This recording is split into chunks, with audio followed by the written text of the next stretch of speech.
মুশফিকুর রহিম গতকাল রাতে ওয়ানডে থেকে অবসর নেওয়ার পর তাকে ভিডিওতে বিদায়ী বার্তা দিয়েছেন তামিম ইকবাল।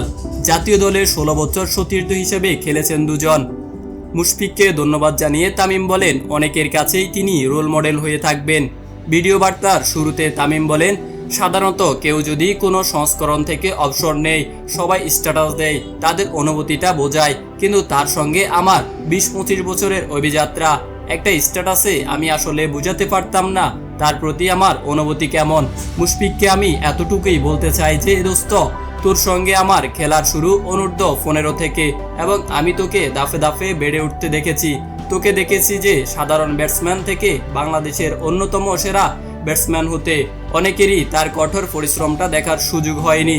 আমি দেখেছি যে একটি ছেলে কত কষ্ট করতে পারে, একটা মানুষের পক্ষে যতটা কষ্ট করা সম্ভব। আমার কাছে মনে হয় সে যে সবই করেছে, এখনো করে যায়। খেলা ছেড়ে দেওয়া ওর জন্য কত কষ্টকর। আমি যেহেতু ওর কাছের একজন বন্ধু, আমি বুঝতে পারি যে এটা তার জন্য খুব কঠিন। 19 বছরের ওয়ানডে ক্যারিয়ারে 274 ম্যাচ খেলেছেন মুশফিক। 9 সেঞ্চুরি ও 49টি 50-তে 36.42 গড়ে মোট 7,795 রান করা মুশফিক এই সংস্করণে তামিমের পর বাংলাদেশে দ্বিতীয় সর্বোচ্চ রানের মালিক। তামিম এরপর মুশফিকের প্রতি আবদার করে বলেন, এখনো তুই একটি টেস্ট খেলবি, অন্তত 100টি টেস্ট খেল, যা বাংলাদেশের হয়ে এখনো কোনো ক্রিকেটার খেলেনি। বাংলাদেশ তোকে মিস করবে। তুই দেশের জন্য যা কিছু করেছিস সেসব অনেক অনেক বছর মনে রাখা হবে। পরিশেষে মুশফিককে সবকিছুর জন্য ধন্যবাদ জানাই তামিম। মুশফিকের দীর্ঘদিনের আরেক সতীর্থ মাহমুদুল্লাহ তাকে বিদায়ী বার্তা দিয়েছেন।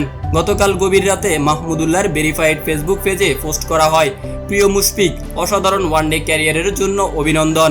দুবাইয়ে ভাঙা পাঁজর নিয়ে তোমার সেঞ্চুরিটা এখনো মনে আছে। এটা খেলার প্রতি তোমার সম্মানবোধ নিবেদন ও সর্বোচ্চ পর্যায়ে কঠোর পরিশ্রমী মানসিকতার প্রমাণ। এটা যে কোনো ক্রিকেটারকে অনুপ্রাণিত করবে। কোনো সন্দেহ নেই তুমি বাংলাদেশ ক্রিকেটের রত্ন। লাল বলের অভিযাত্রার জন্য শুভকামনা।